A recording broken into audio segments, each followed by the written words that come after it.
இவங்க சொல்ற மாதிரி மதக்கலவரம் வரும் அப்படின்னு சொன்னா, அங்க இருக்கக்கூடிய தர்கா நிர்வாகமோ, அங்க இருக்கக்கூடிய இஸ்லாமியர்களோ, பல ஊடகங்கள் இஸ்லாமியர்களை கூட பேட்டி எடுத்து போட்டிருக்காங்க. தர்கா இருப்பது வேறு இடம், தீபத்தூண் இருப்பது வேறு இடம். அங்கே விளக்கை ஏற்றுவதால் எங்களுக்கு என்ன பிரச்சனையும் கிடையாது அப்படின்றது அங்க இருக்கக்கூடிய லோக்கல் முஸ்லிம்ஸ் மட்டும் சொல்லல. அங்க இருக்கக்கூடிய திமுகவினுடைய பொறுப்பாளர்கள் கூட நம்ம கிட்ட தனிப்பட்ட முறையில பேசும்போது சொல்றாங்க. அப்ப இவர்கள் எல்லாருமே பேர் வெளியே சொல்ல முடியாது இல்லையா? இப்போ உங்ககிட்ட வேணா தனியா சொல்றேன். அப்போ திமுகவிற்கு என்னவென்றால், அப்பட்டமாக இது பல விவாதங்கள்ல நான் சொல்லிட்டேன். அங்க இருக்கக்கூடிய இஸ்லாமியர்களுக்கு கூட இதுல எந்த பிரச்சனையும் இல்ல.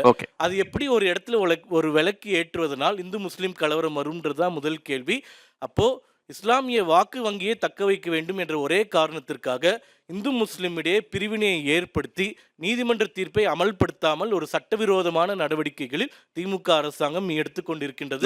மிக நிச்சயமாக அவர்கள் உச்சநீதிமன்றம் சென்றால் கூட உச்சநீதிமன்றத்திலும் வாதாடி போராடி இதே மோட்ச தீபம் ஏற்றக்கூடிய இடத்தில் விளக்கை ஏற்றாமல் தீபத்தூணில் தமிழகத்தில் திருப்பரங்குன்றத்தில் நாங்கள் விளக்கை ஏற்றியே தீர்வோம் என்பது